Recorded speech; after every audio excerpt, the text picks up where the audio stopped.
Well, good morning, everyone. Thank you all for coming to attend our anti-racism speaker series. We have the great pleasure of having Dr. Kelli Hall here with us today. I've had the pleasure to work with her on many projects, so I feel like we're really good friends now, and we have a lot of research interests in common. So just a little bit about her background. Dr. Kelli Hall is an associate professor here at Columbia University School of Public Health and is in the Hell-Run Department of Population and Family Health in the Mailman School. She's also affiliated with Emory's Rollins School of Public Health as an adjunct associate professor with tenure.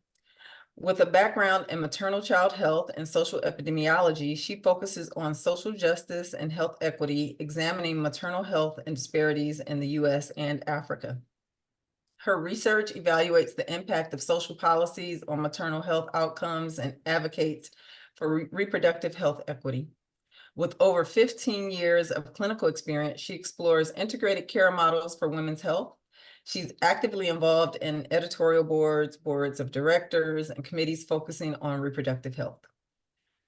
She has received numerous awards, including the APHA Population, Sexual, and Reproductive Health Outstanding Young Professional Award, the Society of Adolescent Health and Medicine's Robert Durant Statistical Rigor and Scientific Innovation in Adolescent Health Research Award, the Calderon Health Equity Award, and the Tao Faculty Leadership Scholar Award from Columbia.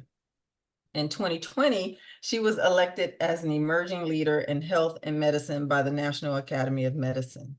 So it is truly our pleasure to have her with us today, and she's going to talk to us about a project she's working on and policy interventions to address structural racism and disparities in severe maternal morbidity and mortality. So please join me in welcoming Dr. Kelli Hall. Thank you so much, Dr. Taylor. Hi, everybody. It is so nice to be here this morning. Thank you also so much for coming this Thursday morning. I'm honored to be invited for the Center of Research on People of Color and to share some early work from a large collaboration that we're undertaking here at Columbia and Cornell Universities with our community organization partners. So I'm going to share a little early insights. So thank you so much again. I have no disclosures. Next slide. So just a little outline for today. I'm going to start off with a little background in hopes of contextualizing disparities in severe maternal morbidity and mortality, specifically focused on the US. Then I'll briefly describe an integrated conceptual framework that we can use to guide research on the social and structural determinants of maternal health inequities. I'm going to briefly introduce New York CHAMP. This is our new U54 Maternal Health Center of Research Excellence at Columbia and Cornell and partnering organizations here in New York City. And then present the approach for an early research results, sort of some preliminary data for one of the research projects embedded in the center, policy interventions to address structural racism and disparities in severe maternal morbidity and mortality. And then finally, I'll briefly comment on next steps implications and open it up for discussion. Next slide.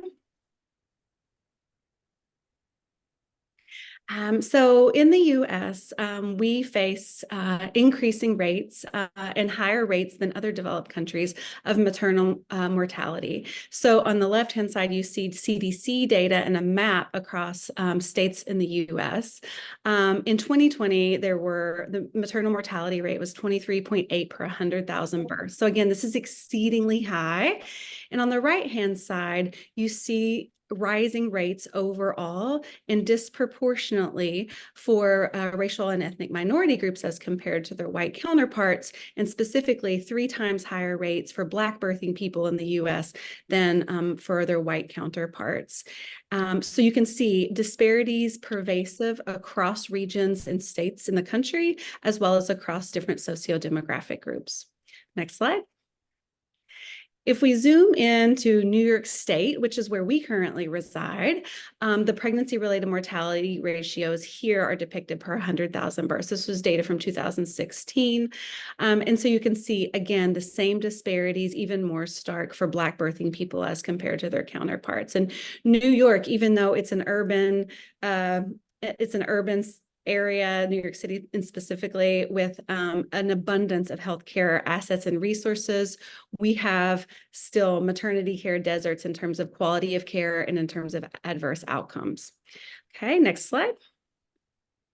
So if we look at severe maternal morbidity, which is a driving or sort of underlying cause of severe maternal mortality, it was developed by the CDC as sort of an indicator to measure potentially life-threatening complications of pregnancy and childbirth. So these are unexpected outcomes of labor and delivery that may result in significant short and long-term consequences to women's health, and the most direct threat being maternal mortality. So again, we see the same stark disparities by race and ethnicity in New York State, with 3 times higher rates of severe maternal morbidity for Black birthing people as compared to white birthing people. Next slide. And just like for maternal mortality across the United States, we're seeing increasing rates of severe maternal morbidity, especially by race and ethnicity. So these are data from 2011 to 2018 by our local state health department. And so you can see the pink line at the top is Black birthing people, where we have white birthing people at the bottom. So huge, profound disparities that are only really increasing and widening over time. Next slide. So if we look at different types of severe maternal morbidity, these are the leading causes of pregnancy-related death in the US. So these are CDC data from 2022, but you can see these are the leading causes of death from 2017 to 2019. So mental health conditions, including suicidality in the context of pregnancy and postpartum, but also hemorrhage, cardiac conditions, infection, and et cetera, hypertensive disorders on the far right-hand side. So these are all preventable complications and preventable conditions. And in fact, the majority of pregnancy-related deaths are preventable. Next slide. And so here we just have the same sort of information broken down across different racial and ethnic groups for the first, second, and third leading causes of death among New York City residents. Next slide. So there has been a significant and growing body of research to look at the social and structural drivers of maternal health outcomes in New York City, as well as in this country and across the globe. Some of our colleagues, in fact, at Mount Sinai, at other institutions across the city and across the state, have been studying these social determinants of health, specifically for birth outcomes, for maternal health outcomes. And so this has become a center of national public health priority, or even including the President Biden and Harris administration's priorities for research as well as for intervention. And yet structural racism, which can be defined as a system where public policies, institutional practices, cultural representations, and norms work to perpetuate racial group inequities, is considered the fundamental cause of racial and ethnic disparities. And overall, up until very recently, this has been given very little attention in maternal and reproductive health research. There has been some recent prior research on structural racism and maternal health outcomes. However, the majority of that work, especially at the time that we launched this project, has focused on unidimensional indicators of racism. So for instance, specific measures of residential segregation, for example, or has relied upon single state data. So for instance, New York, there's been work out of California, and is focused largely on Black and white disparities without thoroughly examining other races and ethnicities. And so the relationships between different measures of structural racism and disparities in severe maternal morbidity and mortality have not been well studied. Next slide. And even less is known about policy solutions that may mitigate the impacts of structural racism on maternal health disparities. So there are some promising policy solutions. In fact, some of them are being pushed by policymakers in terms of state implementation, and yet there's little evidence base to support them.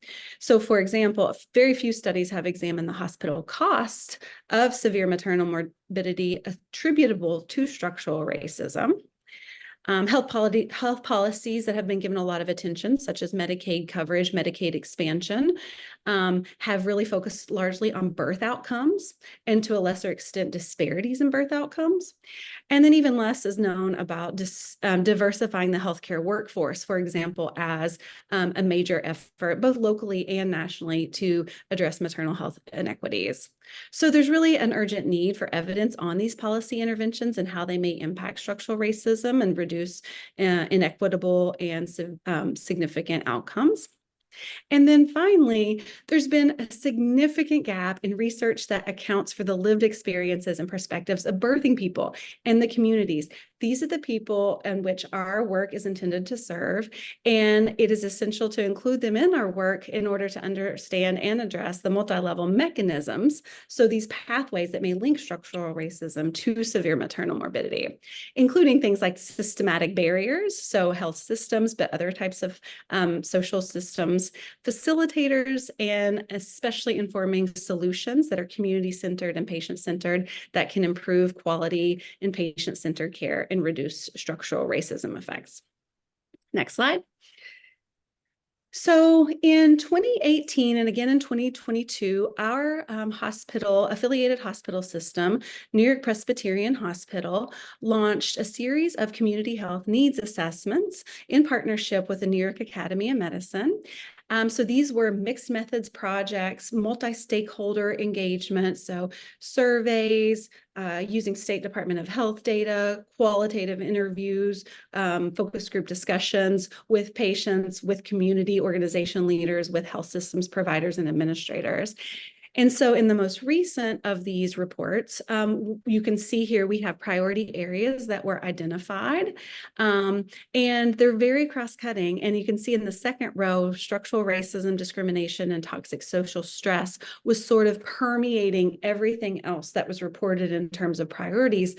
I'll talk about the conceptual model in just a second, but if we think about the way in which racism is embedded in the very grain of our society, then it can shape chronic disease, for example, and those conditions that cause or attributable to inequities in maternal health, but also thinking about other social determinants of health in mental health and substance use. Next slide.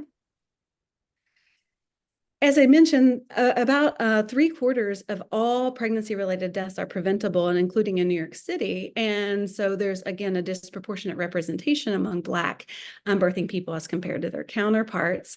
And things like mental health conditions, cardiovascular conditions, 176% respectively preventable. And these were the leading causes of death in most recent data.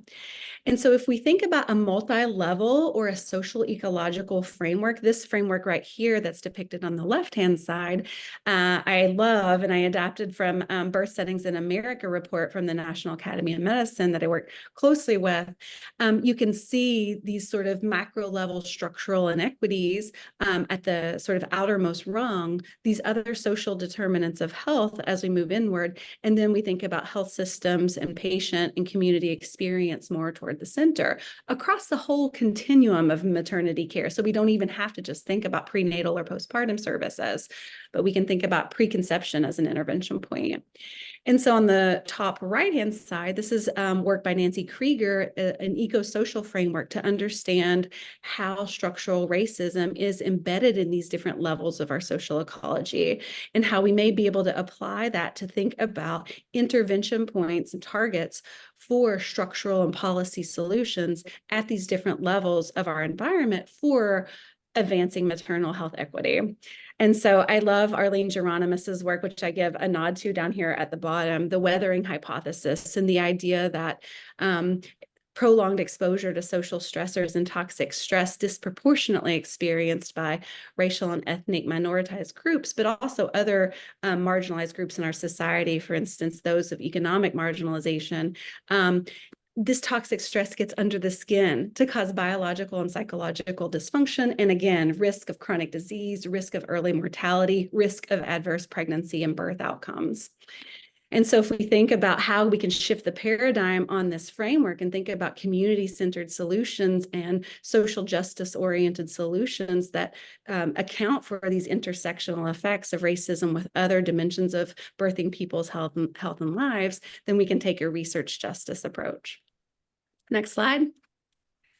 So I have been so honored and so privileged to work with this very large team here in New York City as part of our new U54 Maternal Health Research Center of Excellence. So Columbia and Cornell universities, in partnership with 4 leading maternal and reproductive health community-based organizations, were so excited to be awarded one of 10 research centers across the country this past year. And so in New York, we've really taken to heart this conceptual framework and these sort of intersectional effects with a mission to transform our maternal health outcomes and equity by conducting highly innovative, integrated, and multi-layered research with our community, for our community, by our community, in order to reduce structural or severe maternal morbidity and mortality and promote health equity in New York City and New York State, but beyond.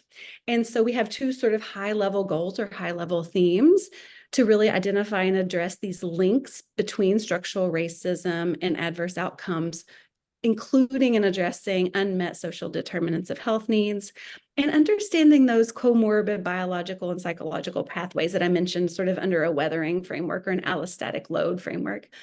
And then secondly, not just to describe or understand these things, but to then have impact on this evidence. So to collaboratively and collectively co-design scalable interventions with our partners, interventions that are grounded in anti-racism and empowerment that can ultimately advance equitable care models, access to care, and policy and structural change.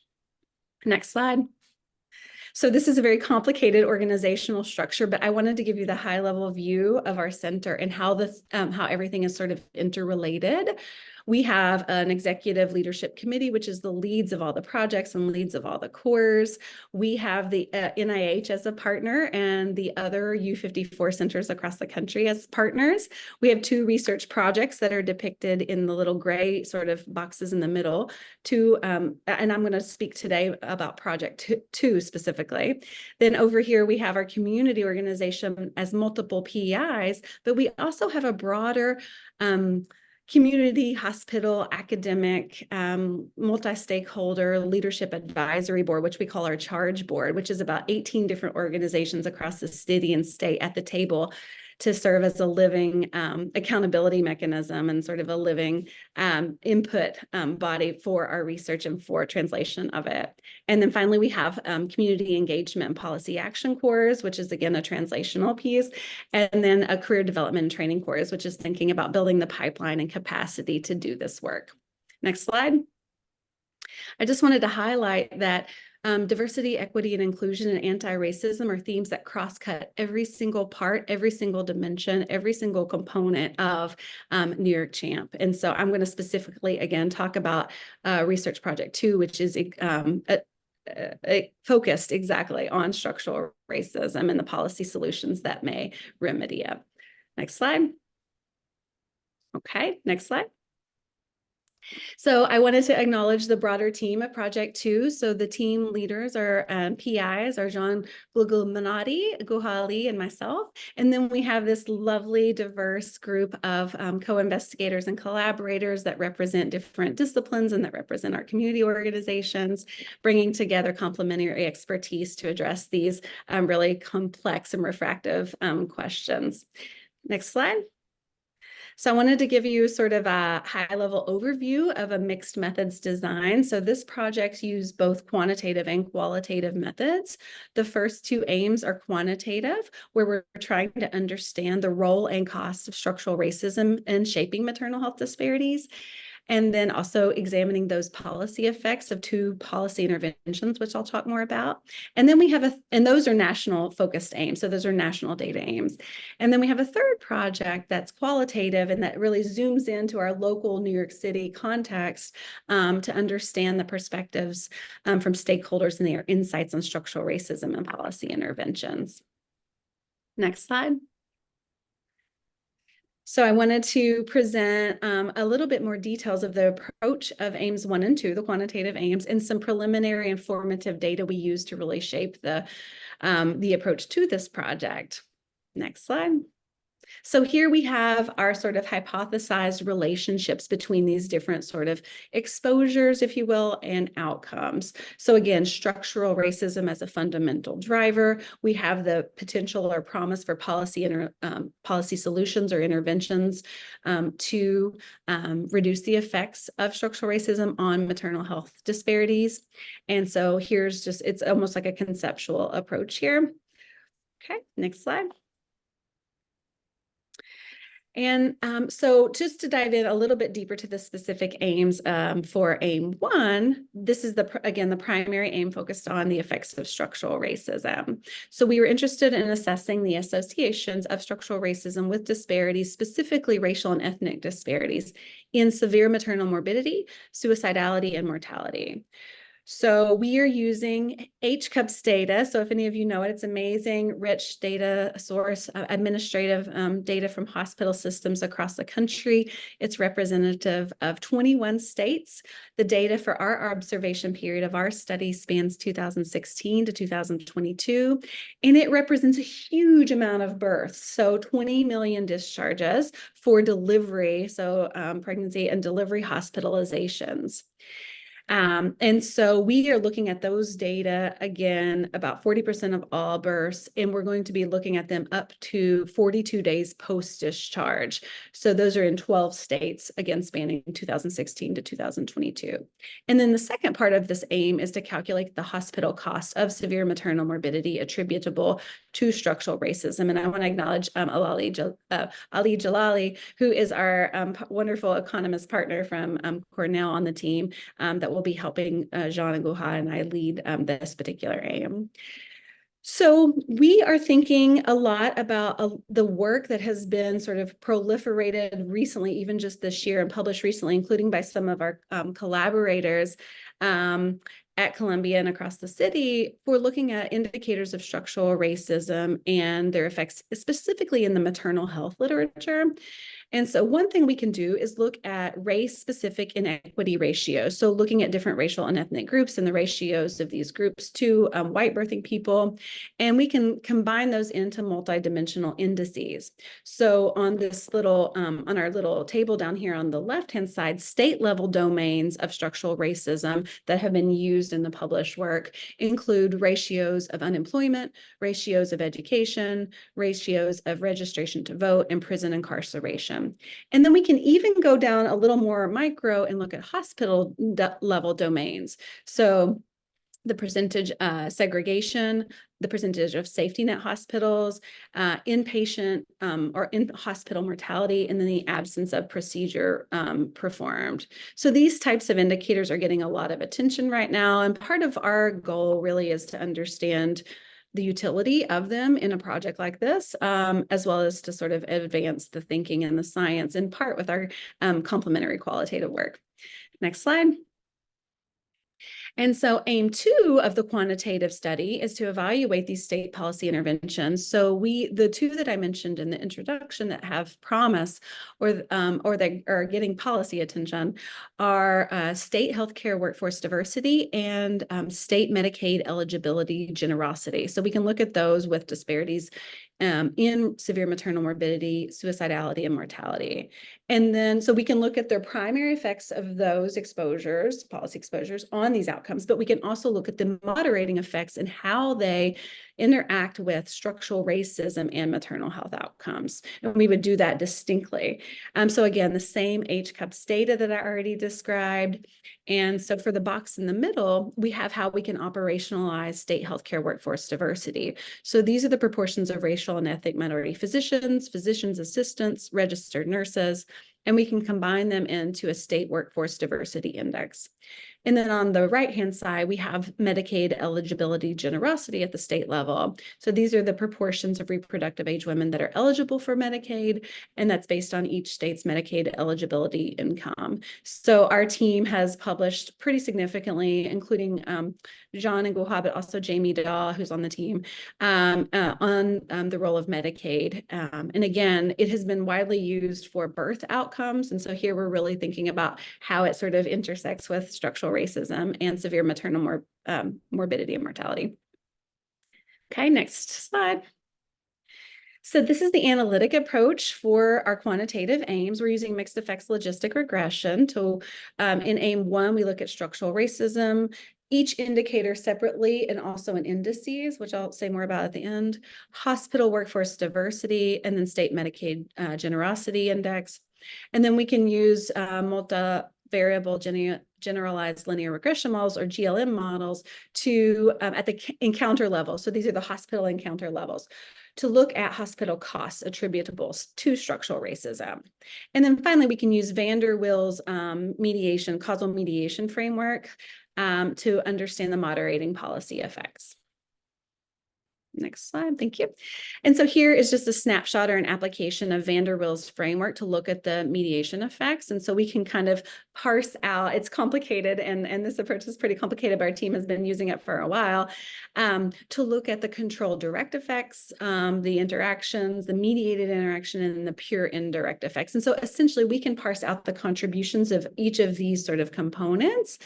And at the end of the day, the pure indirect effect, so that's the bottom row, is the one that describes the effect of racism that is attributable to mediation through, for example, here, workforce diversity is one of the policy solutions, but not interaction with workforce. The controlled direct effect at the top is the one that describes the effect of racism on severe maternal morbidity. That's not due to mediation through nor interaction with the policy variable.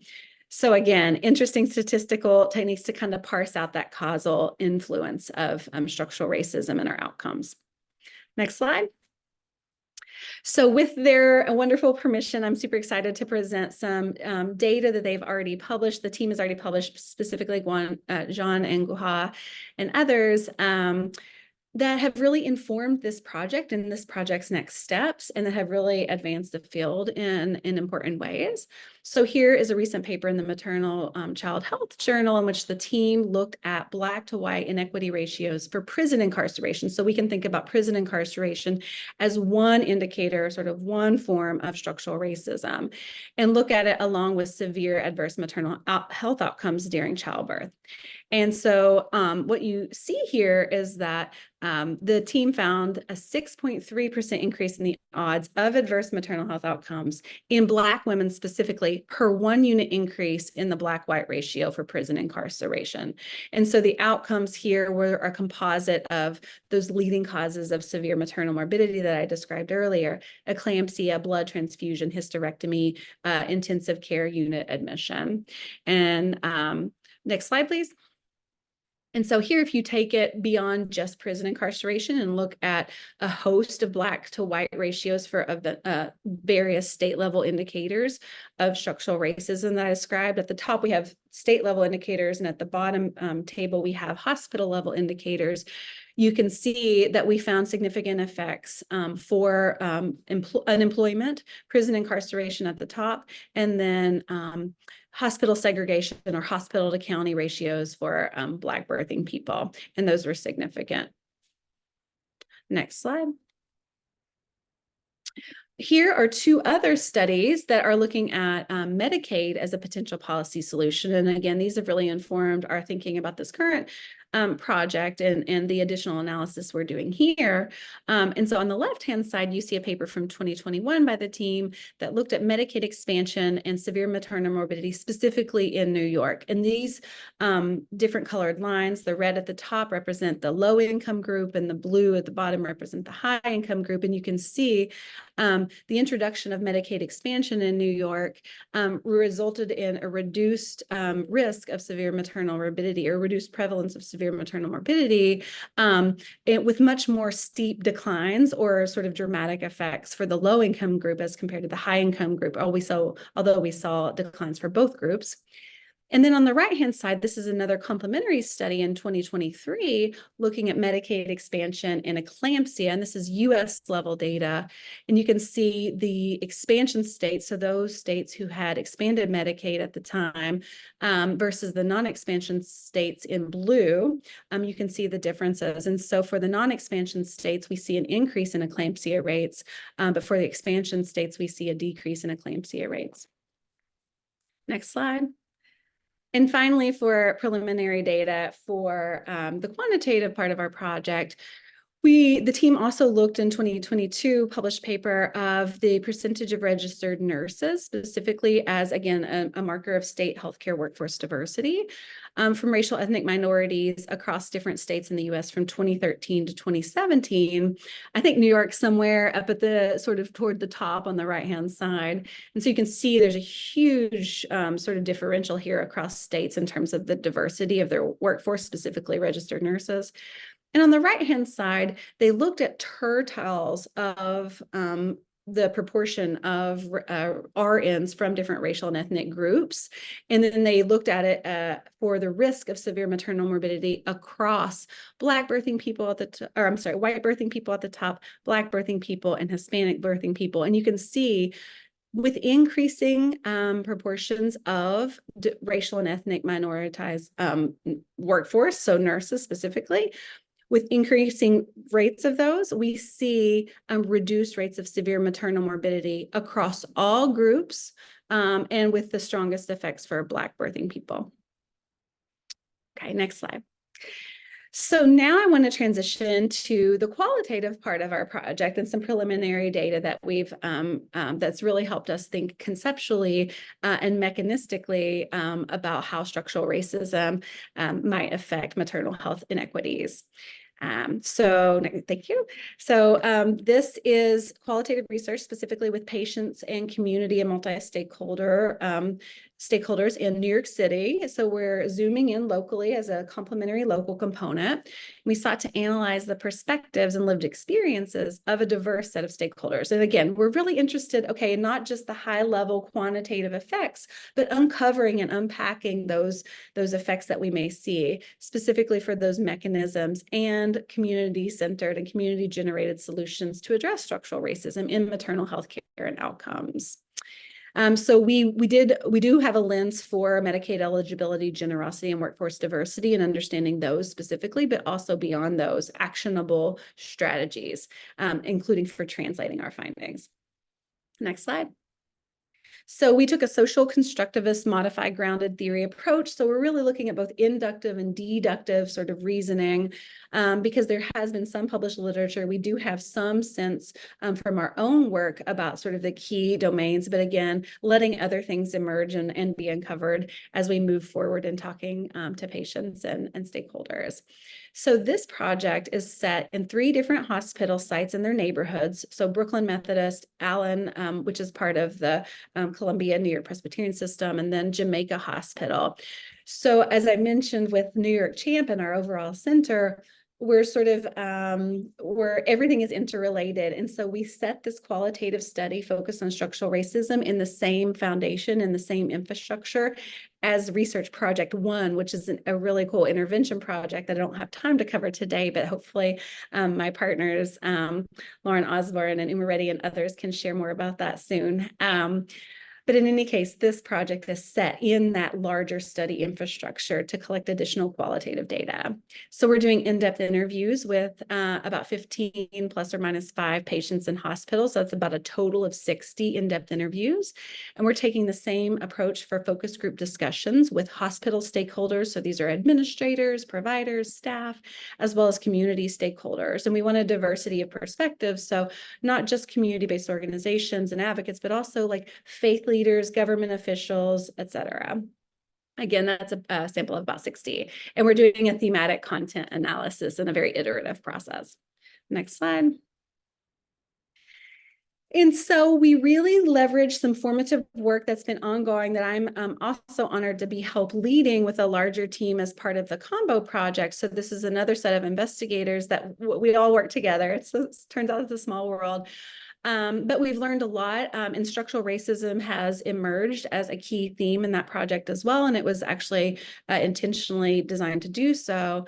And some of these early themes are very consistent with themes that others across the city have found, including our partners at the Department of Health and Mental Hygiene, as well as Teresa Janovic and Dr. Liz Howe from Mount Sinai, where structural racism has been identified by patients and by community as ingrained in every aspect and every level of pregnancy, birth, and postpartum experience.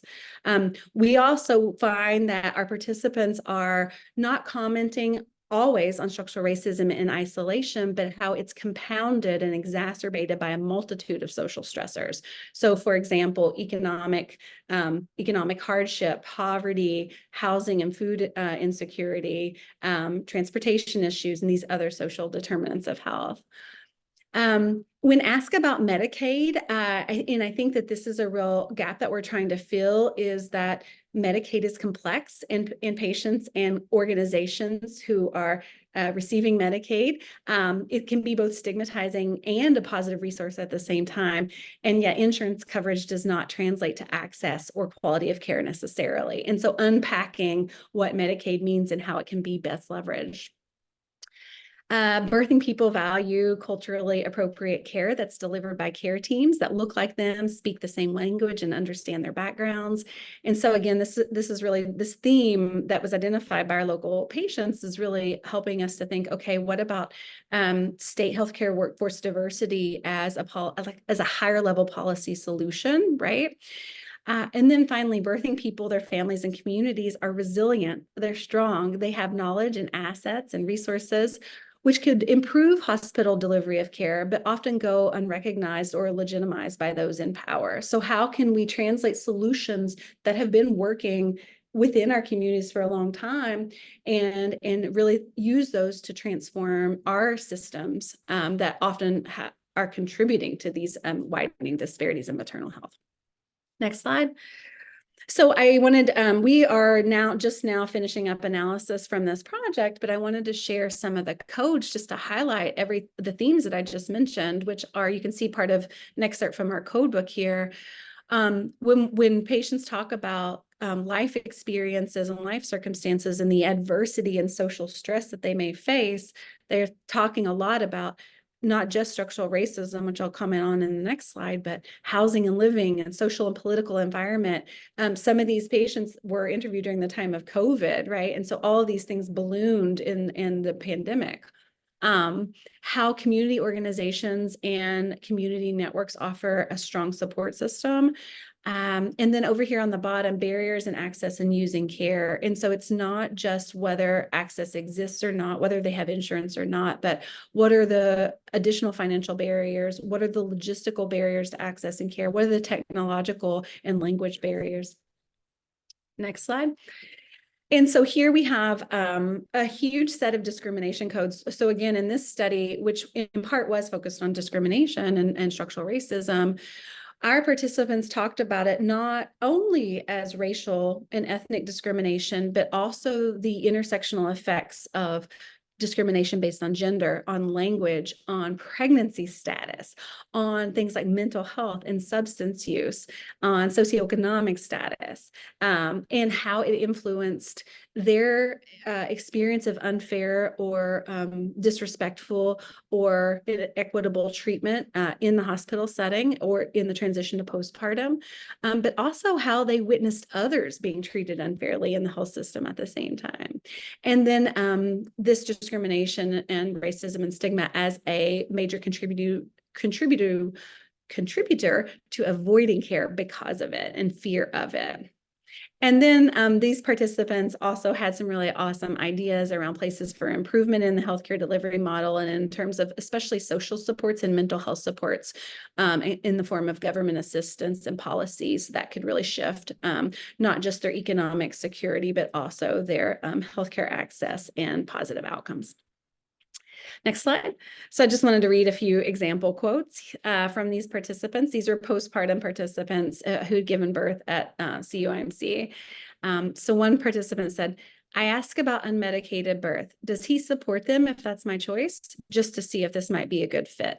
He literally laughed in my face. I asked a few other questions and he continued to be very dismissive that I would have any idea or control or autonomy or a voice in the process of how I gave birth. That was probably my first time feeling really marginalized by the medical community. Another participant said, during my first pregnancy, I went to see a doctor for an early ultrasound who was not a nice person, very condescending. I got the impression the way he interacted with me had to do more with my gender than anything else. It was misogynistic. Another participant who reported using substance use said, my past addiction, people look at you differently once you tell them about that. It's like the nurses and doctors got mad because I came there to give birth. Sometimes you feel like you deserve it. And then finally, another participant said, I was stressed because I had less access to good gynecologists. I was the only Asian person in the clinic. It made me feel very different. The staff were not polite. I questioned that was whether because I was different. Next slide. And so you can see a lot of this work that we started uncovering in the past couple of years here in our local context has really allowed us to think, okay, others across the country have also published on the impacts, especially in the healthcare system, of structural racism and discrimination, including increasing qualitative insights and community-driven insights into this phenomenon. And so what are we going to do about it? Like, how do we think about understanding it at a macro level? How do we think about intervening upon it at a policy and systems level? And so our project is just now launching. Project 2 of New York Champ is just now launching, really. But we're taking all of these sort of lessons learned with us and to heart as we move forward, and being very thoughtful with our community partners at the center to understand how we measure and how we operationalize structural racism. So specific indicators and specific outcomes. One thing that we've learned in terms of trying to make sense of an indices approach, or like I said, in the quantitative part of our study, a lot of the work has previously looked at very specific indicators of structural racism, especially neighborhood segregation. And in our approach, we hypothesized and proposed to use an indices approach. And what we're finding is that a lot of these different domains of structural racism that have been receiving a lot of attention lately in large population-based studies are actually really nuanced and really potentially distinct conceptually, even though they hang together in interesting ways when we think about the different domains or dimensionality of structural racism. And so how do we not lose that nuance and that meaning when we're doing large scale quantitative analyses like this? And so we're doing some pilot testing of some models with using birth data, birth certificate data here locally, to say, what are we losing? What are we missing if we use an indices approach? What are we losing or what are we missing if we use sort of individual indicators approach? And what are the best ways forward methodologically? Looking at additional outcomes. So I presented on a few outcomes here, but thinking also increasingly about mental health and suicidality as leading causes of death and disability, including here locally. Healthcare costs, we're particularly excited about our sub-aim to look at the costs attributable to structural racism. This is pretty novel. And I think from a policy argument, from a legislator argument on the Hill, how can we advance interventions if we don't understand the societal impact and the health system's impact, including for payers and insurers? Looking again at policy moderator effects. And so I mentioned the 2 policies that we're specifically focused on, but many of us have ongoing projects looking at a host of other health and social policies, not just Medicaid, but for example, economic security laws, Medicaid reimbursement for doulas. And so there's this whole ecosystem or this whole context and policy landscape that's just really highly dynamic and changing rapidly, including here in New York City. New York City, in some ways, for better or worse, is often at the forefront of advancing some of these policy efforts. And how do you make sense of any one given policy in a broader policy climate or context? This is true not just for maternal health, but also for reproductive health and justice in the context of a post-Roe environment or a post-Dobbs environment. And finally, accounting for additional social determinants of health indicators and additional data sources.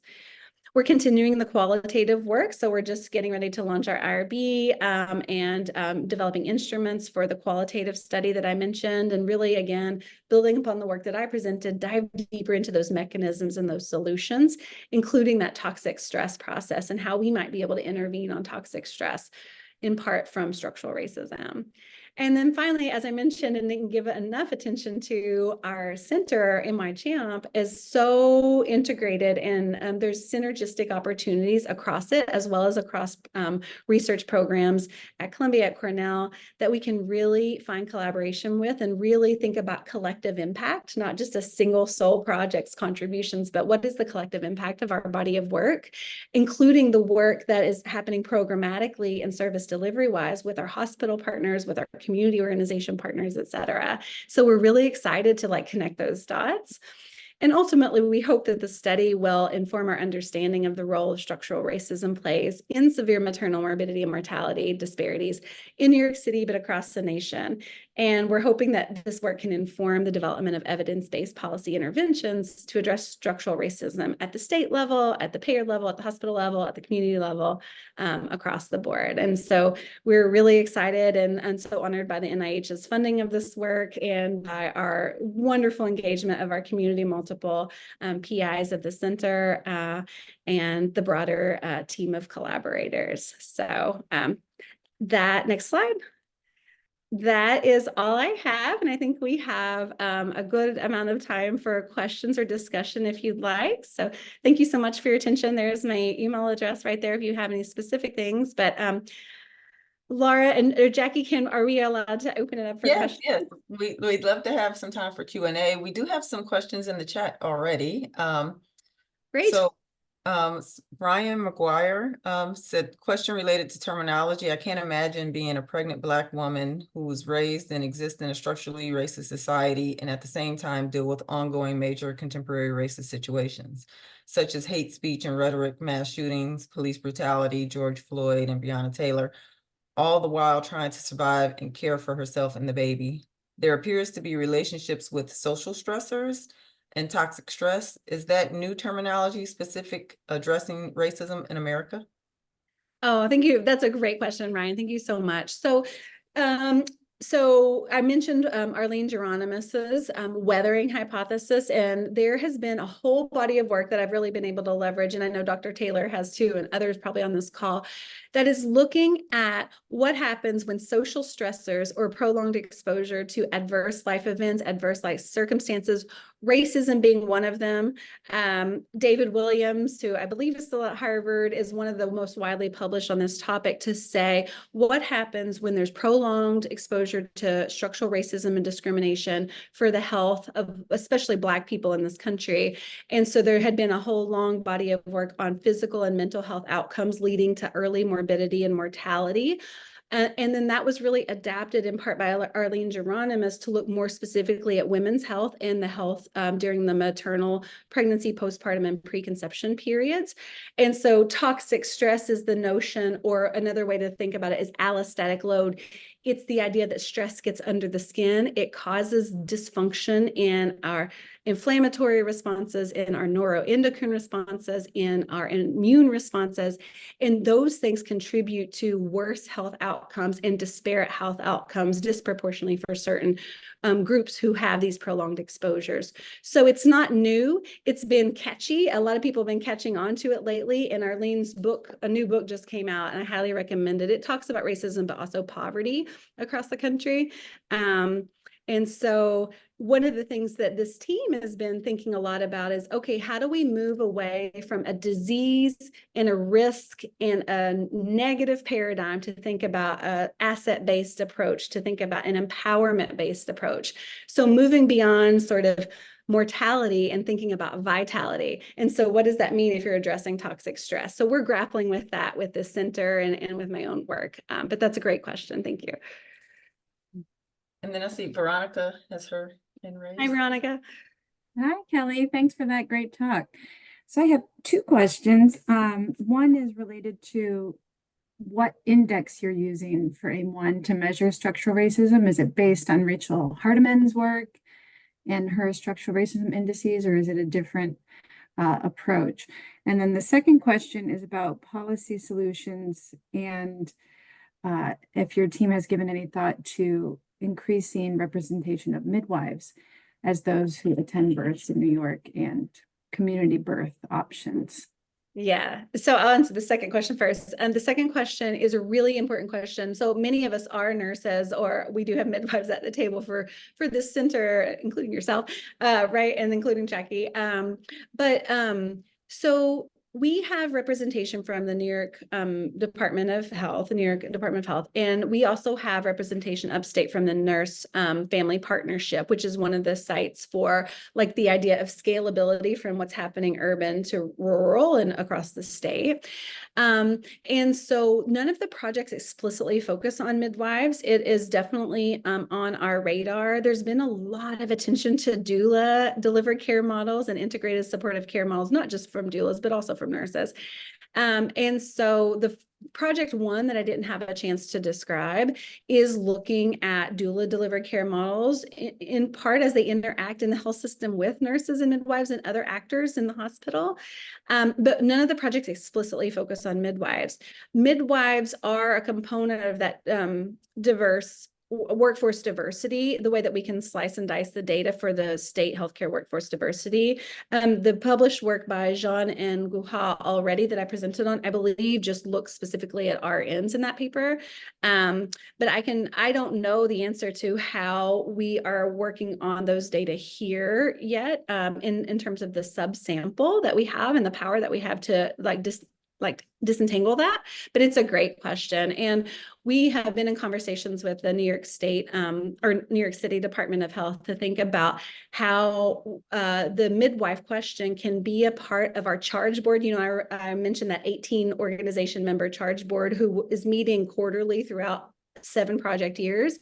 And that's become already a priority that's been brought to our attention. So on our radar, not explicitly addressed. And then structural racism indices, the ones that they have proposed in the project that they're sort of playing around with at the moment, data-wise, are the ones in that box that I presented. But we are looking at all of the different recently published structural racism indices. There was another one published in Health Affairs really recently that's super comprehensive and that's super robust. I'll send it to you if you don't have it. But Rachel Hardiman's work is certainly one that we've leveraged, as well as Teresa Janovic and others. And so the ones that were proposed in this project, however, are the few that were listed in the box that I presented. Again, we're using this as an opportunity to better understand the proliferation of structural racism indices and how we're thinking about it. So I'd love to chat with you more, but I think that we can probably contribute something methodologically from the exercise here too, because we'll have such great HCUPS data to play with. Sounds great. Thanks so much. Thanks. And we have some more questions in the chat, so I'm going to read one from another participant, Tyron Stewart. He says, one of the earlier slides highlighting priorities at New York Presbyterian Hospital alluded to economic factors that shape SDOH. With that in mind, have you and your team had the chance to explore whether racial and ethnic disparities in maternal morbidity, mortality, and suicidality survive all or most class and social economic statuses in relation to Black women and other women of color? If not, how do we balance advocacy for more favorable and robust access to maternal health care with the push for broader economic interventions and policymaking to address structural racism? Well, that is one loaded question, I will say. Thank you, Tyron. There's a lot going on in that question. So I would just first acknowledge what you've posed here is absolutely the way that I see the world and the way that some of the work sees the world, and certainly the theoretical frameworks I presented. I think there is a hard body of evidence to say beyond economic mobility, beyond economic means, there are stark disparities by race, specifically among Black people, but also race and ethnicity in general, that are contributing or that are unexplained. So if you account for poverty, there are still racial effects, right? So we can't just chalk it up to that. But nonetheless, what we're finding is that the way, especially in the qualitative work, the way that we the way that people talk about it is not always in isolation. Like my discrimination experience was only exacerbated by the fact that I couldn't meet my income, meet my rent, right? During COVID, I lost my job.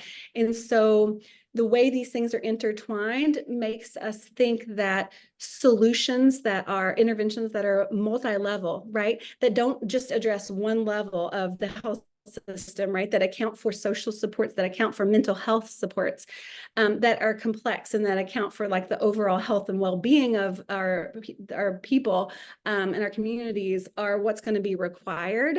And so that's one of the beautiful things about Project One that I didn't describe, which is the doula intervention project, which it's a doula intervention project at the health systems level during birth and an immediate transition to postpartum, but it's a cognitive behavioral intervention delivered by doulas that addresses mental health, cardiovascular health, and things like preventive health, but that also addresses the immediate like maternal health needs or birthing needs, and that engages hospital actors, community partners, and the patients themselves. So again, like a multi-pronged approach.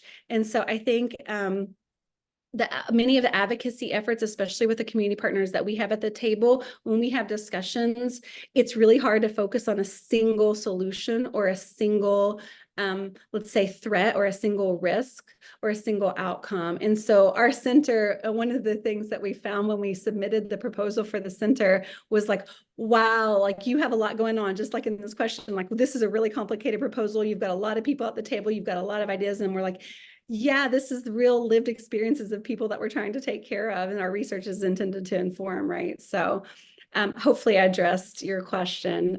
It's complicated. Well, we only have a few more minutes, but we wanted to make sure we have lots of questions in the chat, but unfortunately we won't be able to get to all of them. This has been a fantastic lecture and conversation on this topic. We did put your email in the chat so people can email you directly if they have more questions. And, you know, we could talk about this all day because this is a topic that's near and dear to all of our hearts.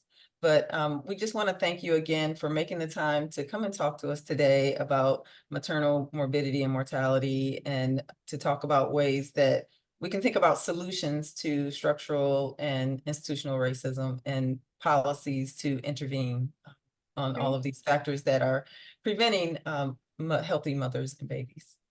Great. Well, there's no shortage of things to come from the center's work, including by many people on this call who are helping leading different dimensions of it. So thank you so much for letting me. I think the CE credit is the wrong link for the Survey Monkey. It's about HIV and not about this. We will repost it. Thank you so much. Yep, no worries. So we will have a Survey Monkey in the chat, and CE credit is available for NYSPI and CUIMC employees. So thank you all. Well, thank you so much again. Thank you so much, Kelly.